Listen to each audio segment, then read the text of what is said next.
Welcome to the CIO Evolution. In this podcast, we'll explore the Chief Information Officer's role in executing a new ongoing leadership imperative, digital transformation that promotes agility and resilience. How do CIOs upgrade legacy networks? What are the financial challenges CIOs face? And what are the security measures that are required in the new work from anywhere, mobile and cloud-based world? Welcome to episode 26 of the CIO Evolution. I'm your host, Chris Jablonski, Director of CXO Revolutionaries and Community.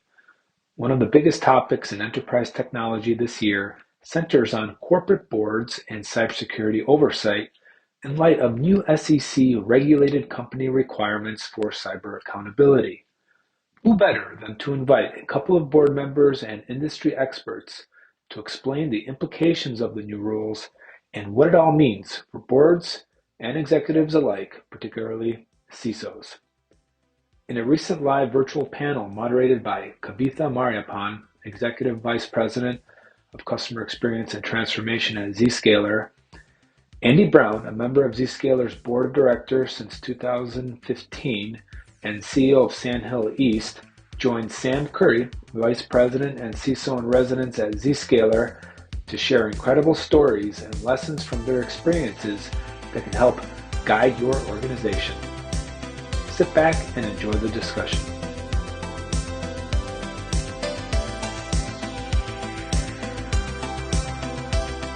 Well, welcome everyone to our second Executive Connect Live, and thank you for joining us. I'm Kavitha Mariappan, Executive Vice President of Customer Experience and Transformation here at Zscaler.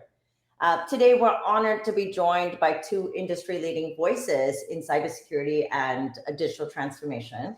Andy Brown, who's a member of Zscaler's Board of Directors since October 2015, and also the CEO of Sandhill East, as well as Sam Curry, VP and CISO in Residence at Zscaler. Well, gentlemen, welcome to LinkedIn Live today. Thank you for having us. Yeah. Thank you. Great to have you both. And we really look forward to audience participation today in today's conversation. Our discussion today really is about cyber risk and boards of directors. So please do add your questions in the comments field and we will endeavor to answer as many questions as possible.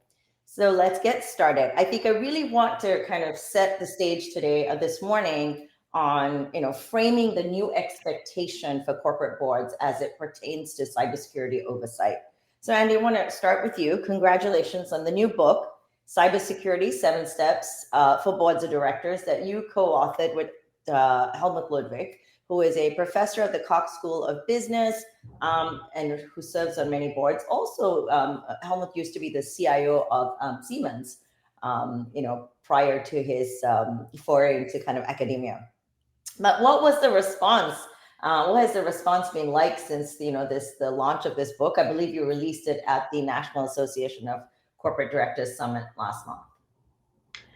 Well, the response honestly has been pretty overwhelming. I mean, we've had a tremendous amount of discussion, particularly at the NACD event, both in the panel and then downstairs. We signed books for a couple of hours and we were listening to what board members had to say. And I think for many board members, the responsibility has been well understood for a while, but how to act on it, I think, has been a bit trickier.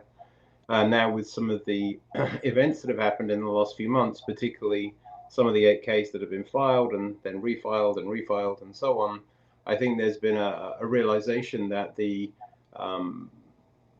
thought that needs to be put into how you deal with the SEC disclosures is very, very serious indeed, and how you want to look as a company, and also how you want to make sure that you're compliant with the exact terms and conditions of the ask.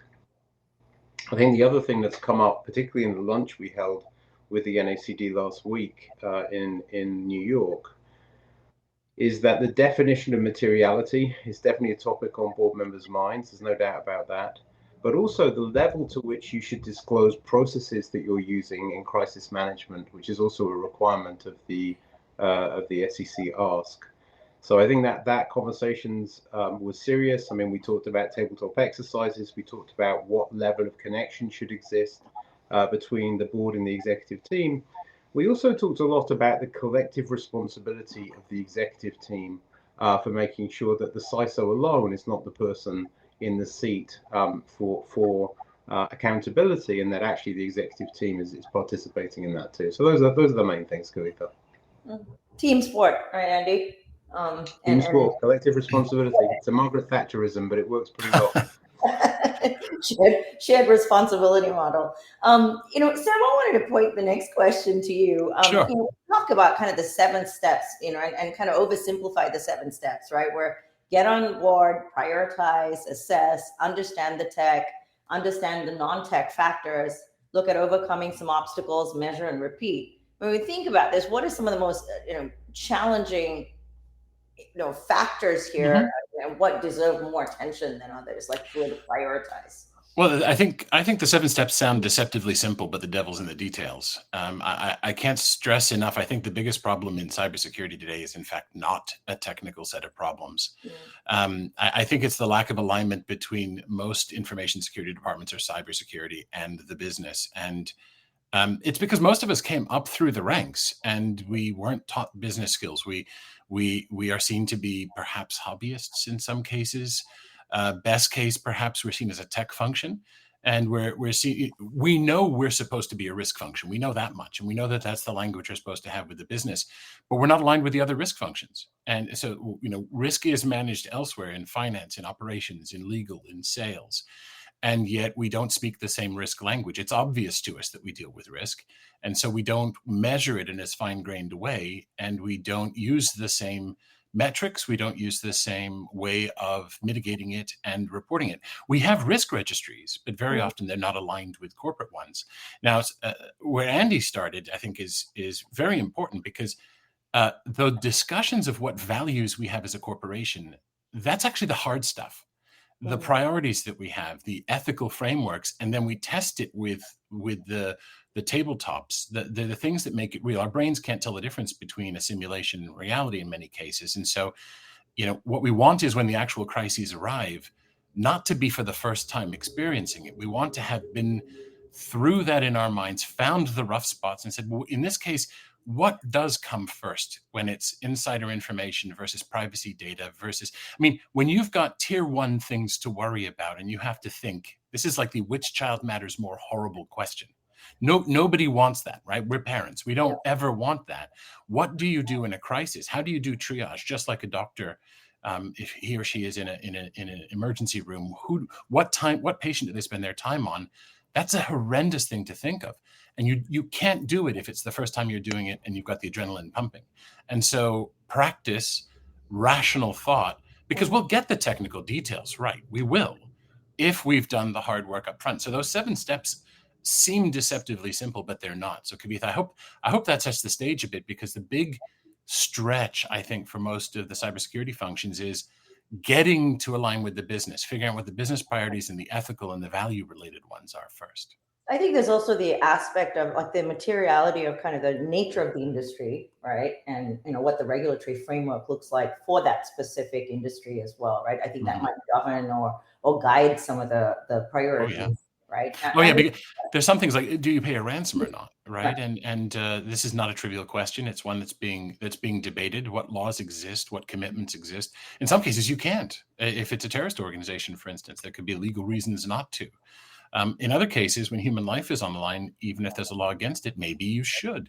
If you're a hospital, like one of the large teaching hospitals, and you've got 100 people under surgery, and suddenly the systems go away, or if you're a nuclear power plant and you can't read the temperature of the cooling systems or what the state of the rods are, what do you do? And these are things that have to be gamed out. They have to be thought through from a business level, risk, and then you actually have to play it through. Scenario planning. Andy, anything to add to that specifically on prioritization?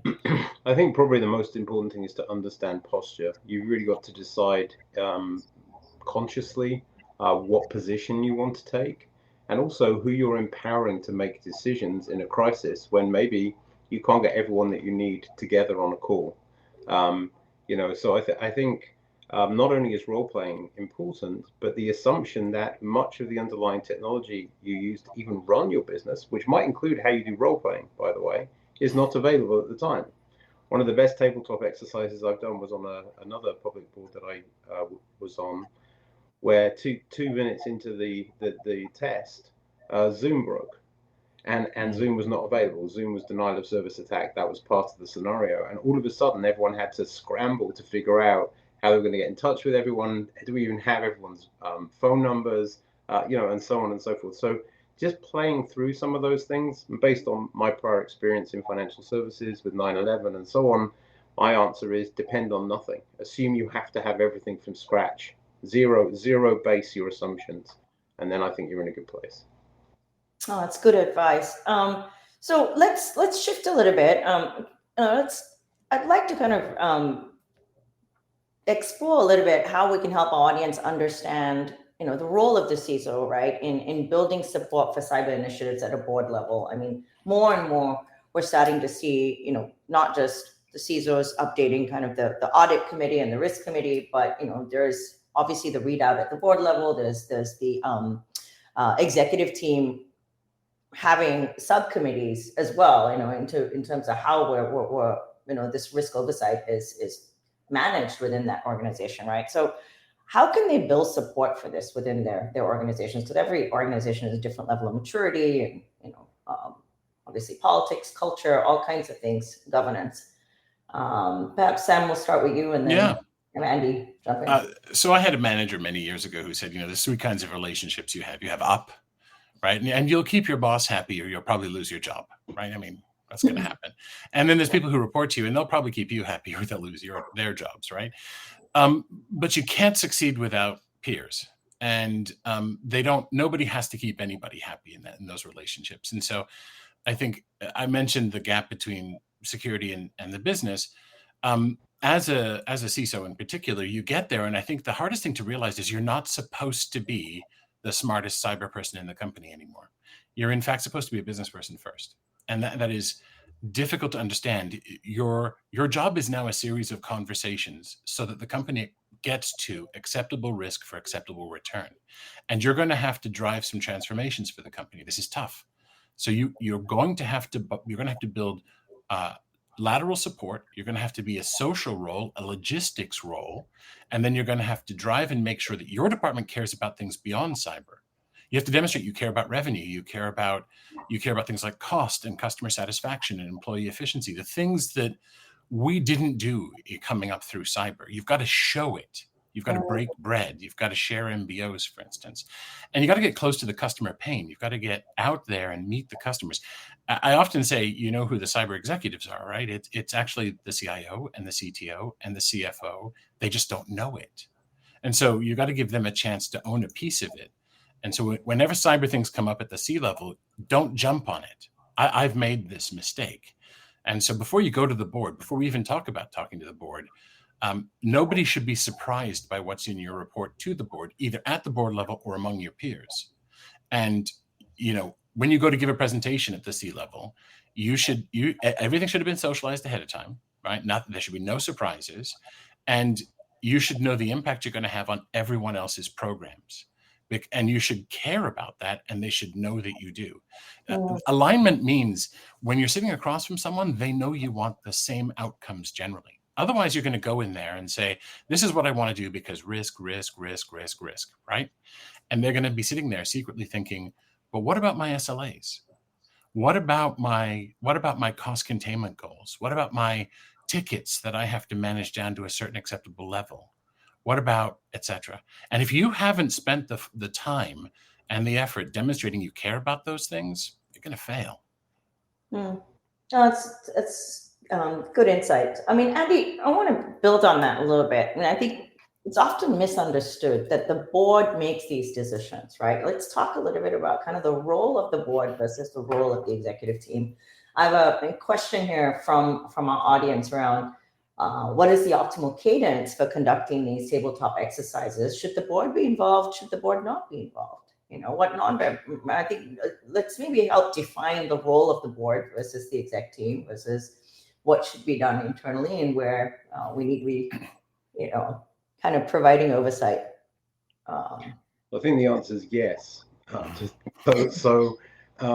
Should there be tabletop exercises where the executive team works with their own organization to figure out how they should respond in that situation? 100% yes. Should there be a well-defined process that describes how the board is engaged and in what context? Absolutely, yes, there should be. Should there be a common understanding of the relative risk of one thing versus another thing? Absolutely. So when you think about building a budget and you think about building the CISO budget or the risk budget, all of these risk trade-offs and decisions that are being made need to include the executives. Could be the risk in sales, maybe with sharing data on Salesforce, for example, is the biggest risk. That could be true. So having the board have the context to understand why the decisions are being made to prioritize one thing versus another thing, I think is extremely important. As a board member myself, and you know this, Kavitha, I always ask what things didn't make it into the budget. I want to see those. I want to see which things didn't make it, because maybe I'd rather spend the additional $2 to $3 million to get those things in, because I want to make sure that the oversight is actually oversight. I'm actually looking at not just what we're being told is the right set of things to do, but also what is the things that are not being. Oh, we lost him. Uh-oh. Uh-oh. See, this is where I could answer a question for you, and then you can compare the two. Yeah. So I think sorry about that, my phone rang. But I think the thing is that understanding that relative risk is really, really important for people. And you know, the second thing I think that is important is that the board members also participate in understanding the process maturity of the organization. You know, whether it's through, you know, NIST engagements with the SIs, for example, to come in and look at process maturity. Because once you understand process maturity, which is a bit of a proxy really for repeatability, then you'll know where the gaps are in the organization that you can double down on. So I think that's those are two good things to think about. It's great. So I want to double click on that a little bit. I have a little bit of feedback here. With that said, right, what kind of cybersecurity expertise should board members have? Because, you know, to really exercise that level of oversight and you know, not just take boxes, right? And based on what you just said, there's some inherent knowledge there, and you know, from a cyber security and risk management perspective, how are these board compositions shifting right now to accommodate for that need?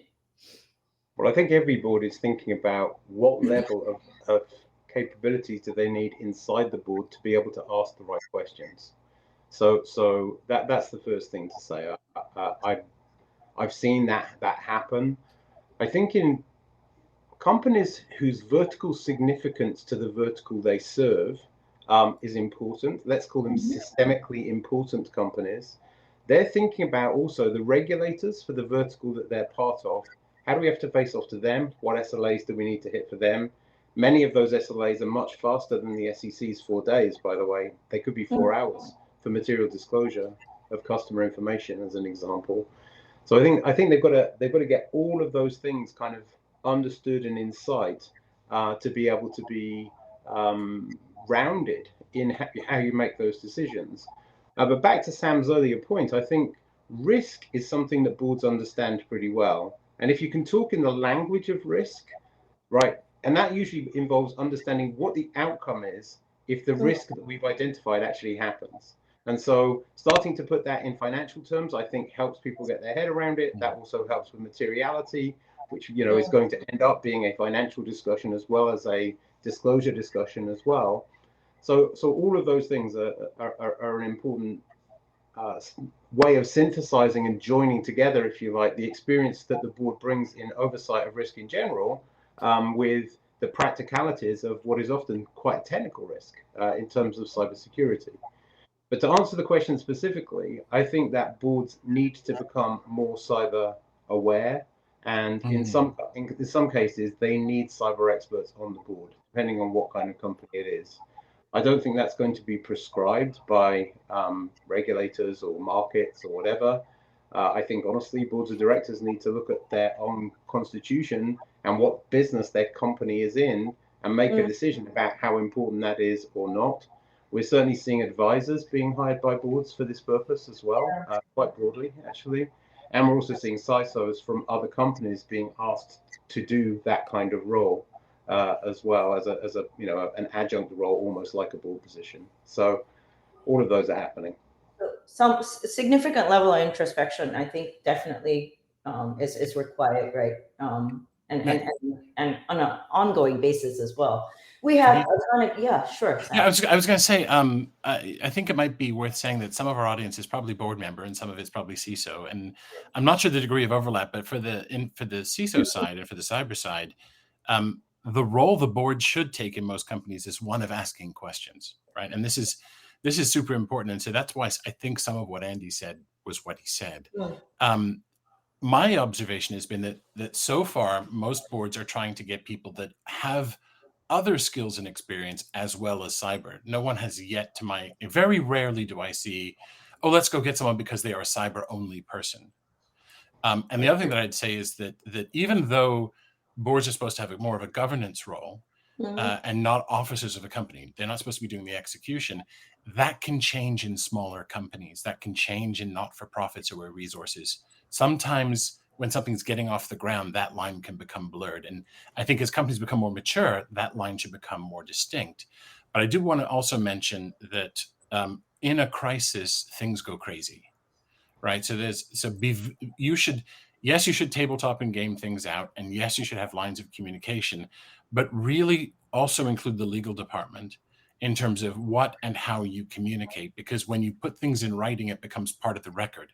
And many information security people tend to overstate things when they're trying to make a point. Instead of saying we have a vulnerability, they say we have an earth-shaking vulnerability. And that type of language can overemphasize things. So get in the habit of convening people and having a discussion.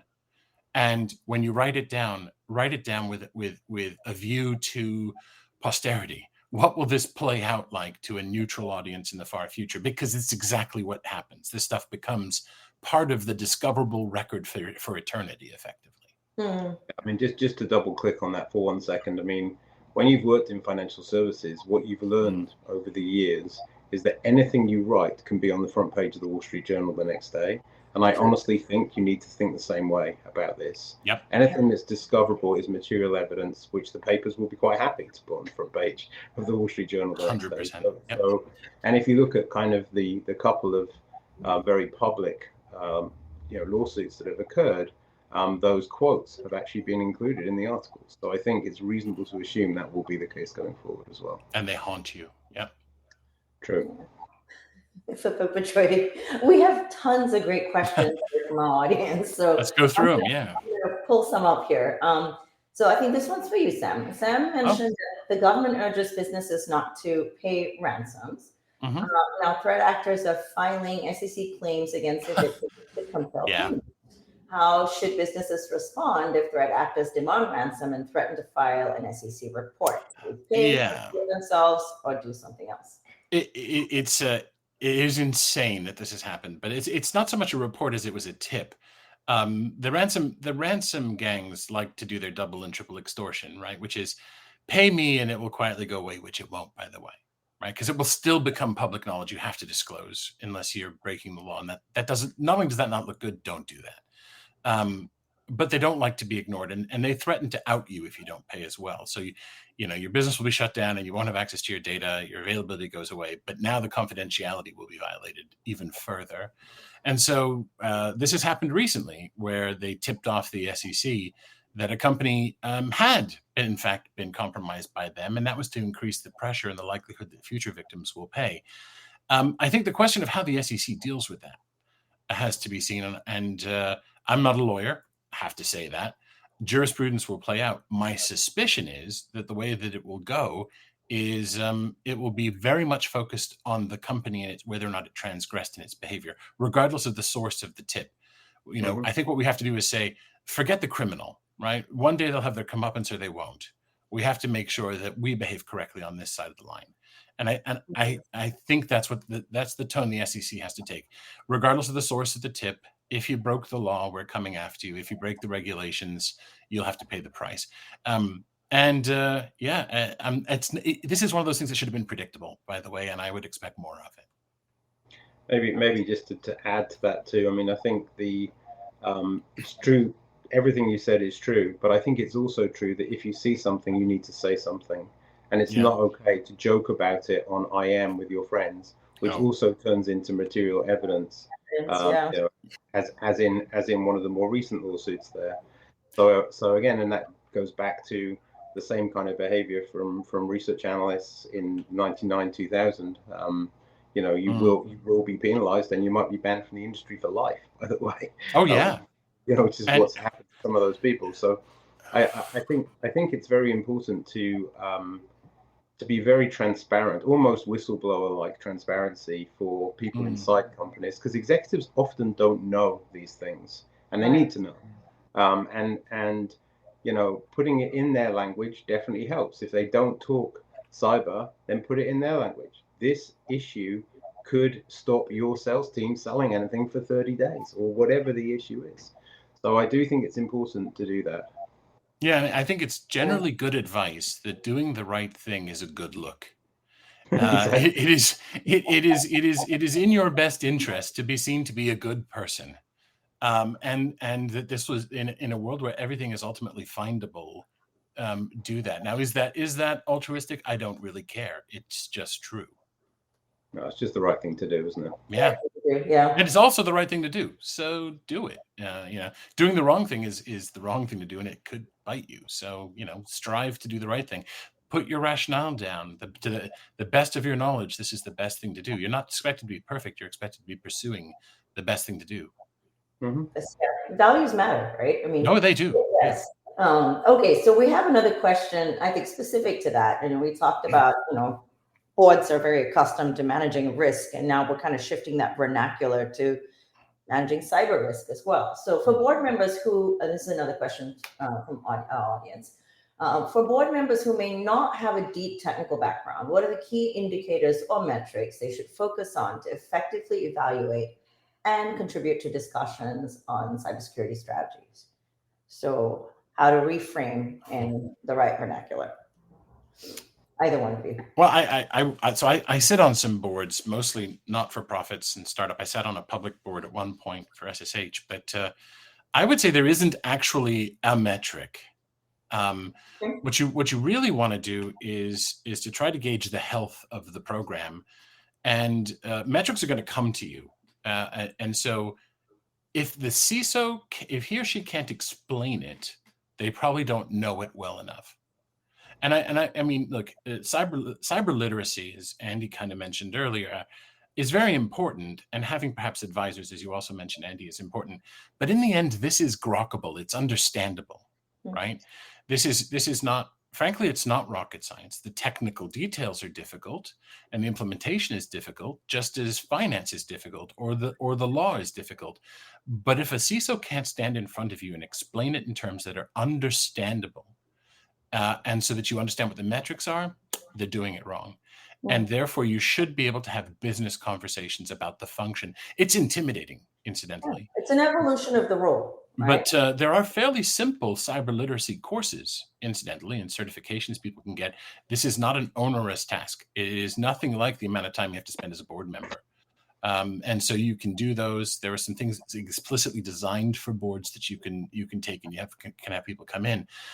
But I'm leery of just do this metric, right? So you're going to see some to do.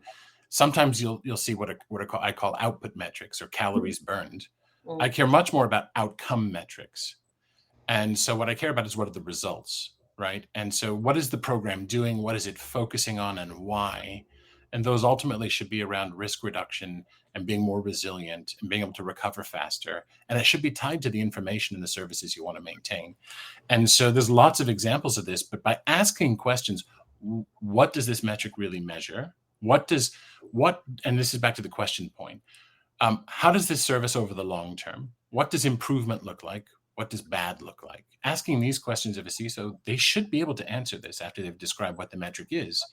When do you know this is no longer the metric for us is a good question as well. And you know, then you can say, how do we know that the program is successful and it's time to re-gear or change our strategy? And so think in terms of questions rather than asking for certain metrics. Andy, I don't know what your take on this is, but I'm fascinated given some of the boards you sit on.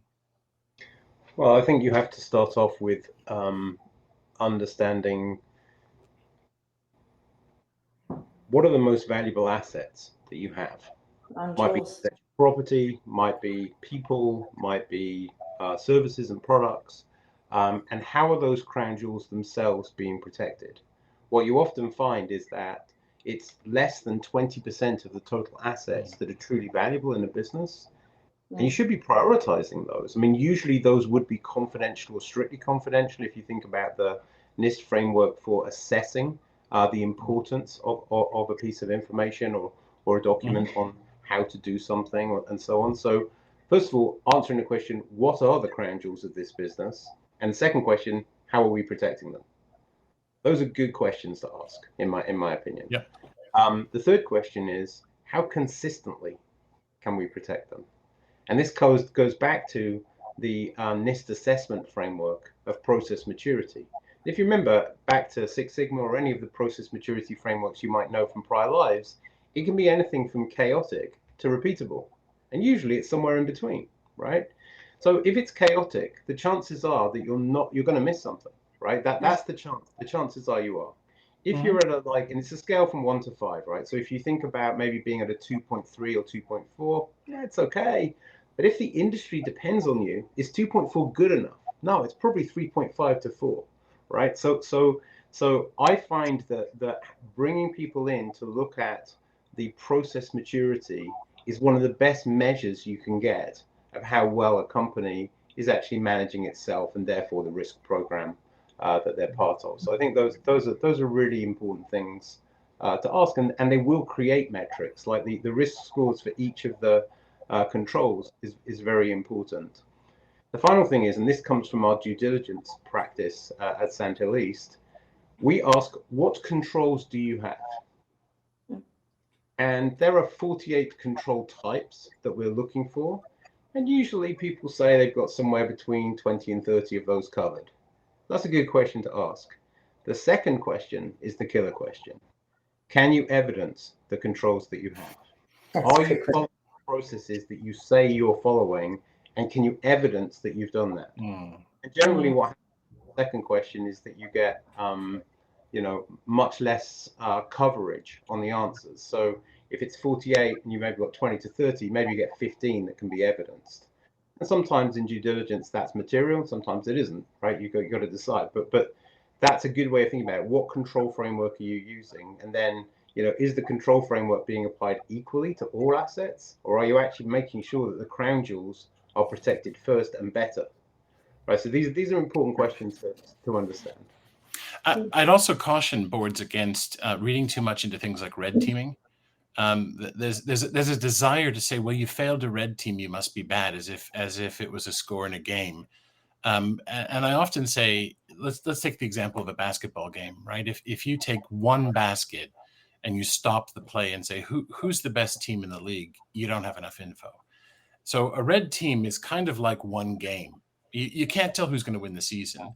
What you're really looking for is performance over as many games as you can get and seeing how is the team playing generally. Much more important than the score in any one given game or even over a series of games.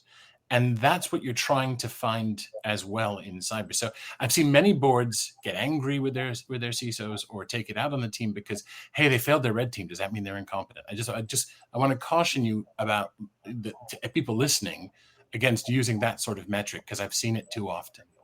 Yeah, I agree with that. I think a good red team will always find a way in. Always, so yeah. And if that's good, right? Then you can go fix it. Yeah. I mean, Ed Amoroso wrote a great post on LinkedIn the week before last, which basically said you should assume you're already compromised and work from there. And I remember in 1992 or 3, Larry Ellison came on site to BT, where I worked at the time, who was Oracle's biggest customer, with their head of security, and he gave a speech. And his speech said, even though we literally had just done the Janet ARPANET project, the internet existed, but only for people who understood Gopher and FTP, right? So this guy said, when I protect systems, I always assume bad guys have access to my network. It's just a way of thinking, and so I think that also helps. I mean, there is a bit of healthy paranoia, I think, to have, and protecting systems and services as if the network were compromised is something we do at Zscaler for our customers. I mean, we can anticipate that endpoints might be compromised, but still make sessions safe. for example. Yeah, So I'm with you there. I wrote a short book a while back with General Dumford from the former Joint Chiefs of Staff on defending forward in cyber. And there were 6 principles. The first was assume you're compromised. And number 6 was assume you're compromised, right? Let's come back to that, right? yes. So Ed had it totally right. And I think it's the presumption that there's somebody in the system, go find them, is the most healthy way to do it. It's very true. Now, so we've touched a lot on kind of, definition of policies and implementation of controls, right? What about, cybersecurity maturity assessments, right? Specifically looking at NIST and CISO, other ways to sort of benchmark against industry peers. How familiar do we want or require boards to be with these, and as well as the executive leadership team? And then I think it's a 2-part question. Secondly, what about process maturity and ensuring a commitment to repeatability around these? So I don't know which one of you wants to tackle maybe the first part, looking at third party or industry benchmarks around maturity assessments, right? And then process maturity once we set, and let's not forget, and let's go back, and as Andy said, can you evidence these, right? Are these repeatable? Yeah, if you maybe go back to the sporting analogy for a minute and you think about basketball, I have a good friend whose daughter was one of the best shooters at basketball in her age group all the way up, and she wasn't tall either. She just spent ages and ages on shot metrics, and she could shoot from almost anywhere on the court and score. And the thing is that repeatability is actually what creates the consistency of outcome. It's about knowing that you can do that from anywhere. And it's about knowing that you've done the practice. And in the cyber case, the practice is understanding your process risk, for sure. That's definitely part of it. But it's also making sure that you've got improvement programs against all of the things that you want to improve. It's also the case that you should have outcomes that you're trying to get to. If you're at 2.3, you're trying to get to 3.5. Can you get there in a year? Probably not. Probably going to take 2 years, because changing the way people think and act is one of the hardest things to do in the world, right? Running change programs is all about communicate. You want employees to react differently to phishing mails? You've got to keep training them. You've also got to keep testing that they're trained, by the way, too. So to me, this is like a game. It's like a game in the sports sense of the word that goes on forever. It's 24/7, and you're always looking to understand how your team is set versus its peers, but actually more importantly, versus the bad guys in this case. So it's always an attack defense mindset. This is the way to think. Sometimes attack is the best form of defense. Sometimes strong defenses can win games, right? So I wish that were true of the Jets, by the way, but that's a whole other discussion. but I do think, though, that you've got to think carefully about how you want to assess those process maturity metrics, and where do you want to get to? Yeah. There. By the way, I'm very leery of using things like attack surface management tools, external ones in particular, as proxies for maturity. They're not. They can tell you quite a bit about the external attack surface, and you can infer a few things about them, but they aren't. Things like CMMC are a better way to do self-assessment. It's best when it's used as a tool of yourself, and then it's honestly about how you talk to your peers, because you can do more in a peer group, for instance, with the ISACs. You can do more sitting with your peers and talking about what you're good at collectively, how should you focus on improving as a group, rather than just comparing, and especially boards wanting to know, how do we do compared to others in our class? It's actually not that meaningful an answer. And so, what you want to do is set, what are your targets? And by the way, if you look at the maturity scales within CMMC, achieving a 1 or a 2 on the scale is actually quite significant. And so people may go, oh, what, you're only a 1 or a 2? No. It takes a lot of time to get there. It's about the rate at which you're improving your maturity and what your goals are and what you need to get to. And I'd also say that in this age, to where the conversation sort of went, of LLMs and Gen AI, what we're going to see is far more effective phishing and social engineering coming, in particular because of what it does with language. I think that we're going to have to, outside of cyber, get much tougher on process. When you can get a not just phishing but deep fake that sounds like the personality of your CEO actually calling you, then you're going to have to say, no, I'm sorry, I don't care who you are, and you have to be able to say it to your CEO and test this. This is the way the money moves in the company, right? That the CEO of your company will never call and ask you for gift cards, right? For instance. And so we're going to have to firm up processes beyond cyber much more diligently. So to your point, Andy, yes, awareness, but we're going to have to take that away and internalize what it means from process improvement and process maturity everywhere. And I also think that we have a chance to actually throw some deception in and actually start to improve from deception perspective using those same tools, make it a more hostile environment for the opponent as well. But that's getting too much into the weeds. I think right now, what the board should be asking is questions about where are you on the maturity scale? Do you have objectives around that? And how are you going to take care of improvements in language by the opponent with social engineering? What are you going to do? I mean, it's very true. I think sorry, Andy, go on. No, I do think that the concept of always verify that's part of Zero Trust applies in that voice and video example, right? I mean, when I get hit up on Facebook by someone who looks like my father, who's unfortunately no longer with us, I mean, I can ask them one question and know what kind of attacker they are, by the way. So I think if you believe something isn't likely to be the person you think it is, asking a simple question that you both know the answer to is always the right thing to do. And 9 times out of 10, if your gut is right, probably they can't answer the question either. And by the way, if you are a board member or a CEO and you don't have your badge and you go to the office and a junior person actually has the courage to challenge you on it, reward them. Sure. I mean, this user awareness training that, we need to kind of shift culturally, right? Now, I want to wrap up that discussion we had around process and benchmarking. And I think a lot of this has been because of kind of this outside in assessment mentality that we've had with risk. And I think really asking about, what is our inside out methodology as well in terms of, how organizations assess risk and manage risk. And that's shifting target, right? Yep. Let's go to long-term impact of SEC charges, like those that have been filed against CISOs at companies like SolarWinds and Uber. These are all major public organizations, and we've seen sort of this new precedence, right? And how are CIOs and CISOs to communicate with their board and executive team upon these incidents? Because it's a scary place now. It's in a sense, these roles. I mean, I know a lot of, everybody has DNO coverage, et cetera, but let's talk about how scary it is to be a CISO today in a public company. Yeah, I have a lot here. Andy, do you want to go on this one or should I? I'm okay either way. Okay, well, why don't I start? I mean, I think that the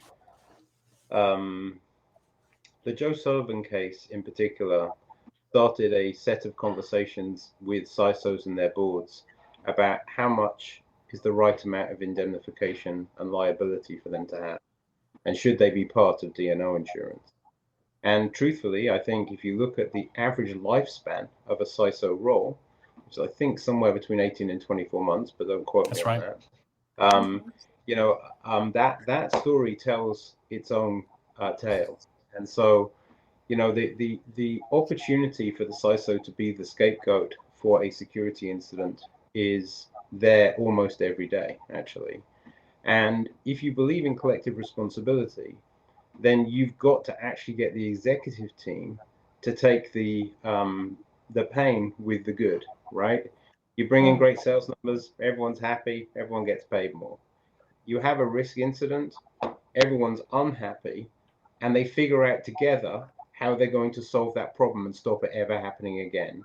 And maybe they look at their own thinking around posture and process and start to think about other things that could happen to them on the basis that this one happened. Now, it can't be, the CISO is almost required to be superhuman, right? And truthfully, people have superpowers, that's true, but that's all coming from experience. And many CISOs that have been promoted into role are promoted 2 promotions ahead of the rest of the world because there aren't enough CISOs. We're still short millions of CISOs worldwide. So if we don't want to make it the role of penalty, what we actually want to do is encourage people to stay, encourage persistent intent in companies to be the best they can be in terms of cyber protection, what we need to do is get to a collective responsible outcome, in my opinion, both within companies and between boards and the companies as well. There needs to be a distance between boards and the executive management team. You can't have people all saying yes too easily. It's not going to work. You want people that say no. You want people that ask hard questions. But within a company, blaming the CISO is a story and a tale that has gone on for decades at this point. And I think it's time really for people to say, this isn't actually going to help. By the way, the person that you're firing is the person that just spent 2 years learning exactly what situation your cyber defense is in. And so my personal point of view is that until the blame shifts away from the CISO and it becomes a much broader executive program, not blame, it becomes a program. And how do you keep getting better and better? How do you keep getting the process maturity up? How do you keep blocking? How do you keep red teaming all the time? How do you keep doing these tabletop exercises once every 2 months, maybe with the executive team, once a quarter with the board? Because you just got to get better and better at it. And if you look at any team building, read Alec Ferguson's book, read any book on team building, it's all about bench strength and continued intent. That's what wins in the end. So that's my answer. Go ahead. Cyber risk is business risk, right? At the end of the day, it's not the responsibility of the CISO alone, but it's business mandate, and Exactly. the shared responsibility needs to be there. So I would add, Andy, agree with everything you said, especially about it being a conversation now that people are having. However, the two cases are very, very different. So the first thing I'd point out about Joe is that he was a lawyer. More than that, he was an assistant attorney general, which means he was a prosecutor. And most CISOs are not, right? So let's keep in mind that what he did, he was fully aware of the consequences around. And we as a group, as a tribe, we did rally around him, right? In ways that we didn't really understand what was happening, but one of our own was being affected. And that wasn't necessarily something that the world really respected. We're growing up as an industry. Your point about 18 to 24 months, spot on. So not only do a lot, by the way, John Oldsick over at ESG did some primary research into what it's like in the stress and anxiety levels and mental health of CISOs. Oh, yeah. Something like 37% want out. Like they want to resign and before they even get there because of this. So here we are trying to build the numbers up, and a lot of people are studying it at school, and the waste is enormous. Right. And I remember when it was 13 months was the average, right? Absolute disaster. Now, when we get to Tim Brown, it's very different because Tim is alleged to have said some things that were found in discovery that are not wonderful. But what he did was what he's supposed to do in many cases from the outside. So I'm interested in how this plays out in the jurisprudence because he brought risks to the board. And he's not an officer of the company. He was a CISO, meaning he wasn't actually in that top rank of executives. So things like it wasn't in the 8K filing. We don't know the timing. We don't know if an adjustment should have been published afterwards. We don't know what that internal dialogue was like. And frankly, a lot of people are playing armchair quarterback on this one. But the message should not be, hey, CISOs, don't go and do this. Because we have to be the advocates in the voice of risk being brought. And sometimes we're told no. And I want to know, in the discovery and in what happens, what was the compensating control when he was told no? What was the residual risk? None of that is yet known. So we're all, as a community now in this case, where he's not a lawyer, and it looks like he was doing the things he should have done, now we all want to see how this one plays out. Because Joe was different, right? Joe was a lawyer. And so I had less sympathy in that case personally, and I'm fine saying that. But in the case of Tim, we're all going, so what does this mean long term? Because there's, the company's involved and he's involved, but he's the named one. And it couldn't have been him alone. I'm just going to say that. Yeah.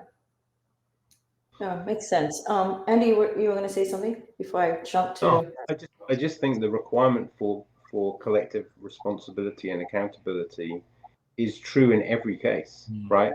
And I agree, we don't know exactly what happened at Uber, or maybe we know more about what happened at Uber than we do at SolarWinds. But I think the point is that from a governance perspective and from a control perspective, executive teams, people who are, Section 16 officers or direct reports of CEOs or whatever, are part of deciding what risk level is acceptable for the business and what risk posture is acceptable for the business.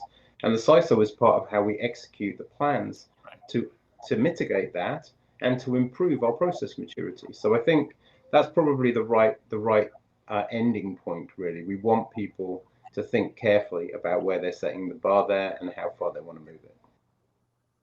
Well said. Well, gentlemen, we're kind of coming to the end of our session, but I do want to touch upon zero trust, the concept of zero trust as we round this session out.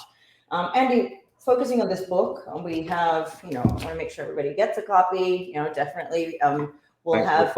Of course, we'll have the it's good. URL displayed, obviously. But let's talk about you did talk about how zero trust is essentially the right framework for boards and business professionals in managing cyber risk and mitigating cyber risk.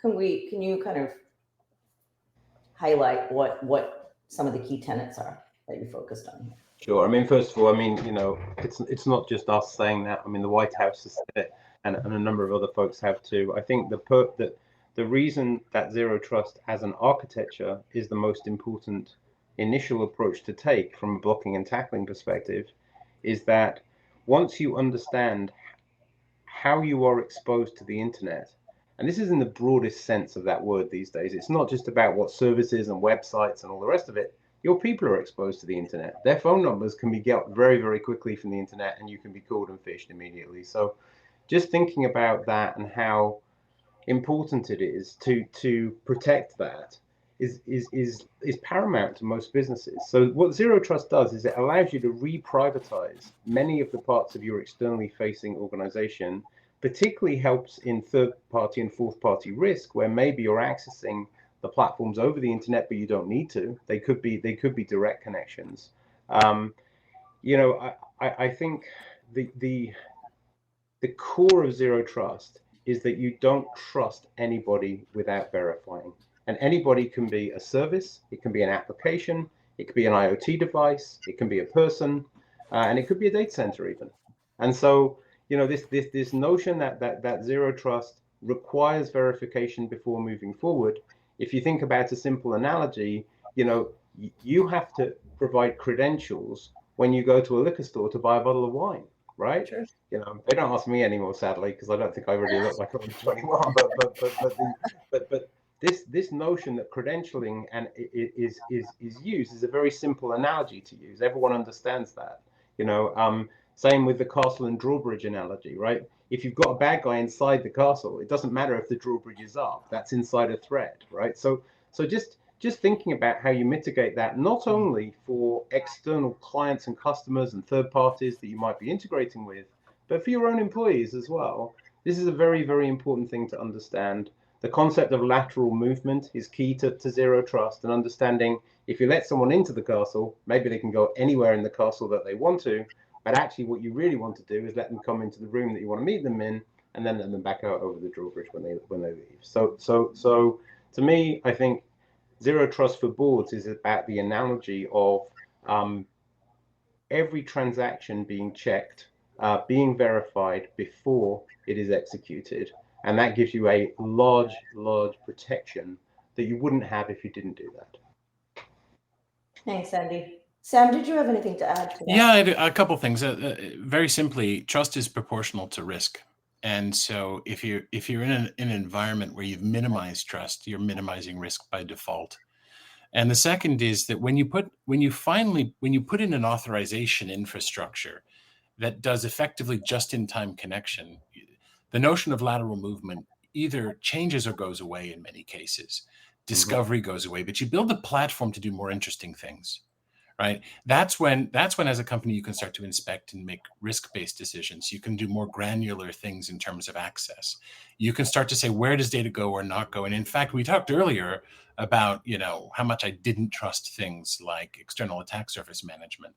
You can actually start to measure what your security maturity is when you do this correctly. And so I think once you've done this transformation, it changes IT. It changes how you do and become application centric. It also changes so that you become risk centric in your security decisions, and that becomes much more visible to the whole organization, including the board. So I think that's why, because the first one is, okay, less trust, less risk. The second is you've got a whole new platform to be risk centric. Thank you, Sam. Well, gentlemen, that's about all the time we have for today's Executive Connect. I want to thank you for spending the time with us. Thanks for listening to the CIO Evolution. Check back with your podcast provider regularly for more episodes. You can find more episodes along with other podcasts on the CXO Revolutionaries website at revolutionaries.zscaler.com. Statements by Zscaler podcasters and guests are informational only and should never be construed as legal advice. You should consult your legal advisor on matters related to you or your business. Zscaler makes no warranties, express, implied, or statutory as to the content of this podcast, and it is provided as is. Content on this podcast may contain forward-looking statements that are current as of the date of the recording and subject to change. These statements are subject to the safe harbor provisions created by the Private Securities Litigation Reform Act of 1995. Full legal disclaimers are available at revolutionaries.zscaler.com. Copyright 2021.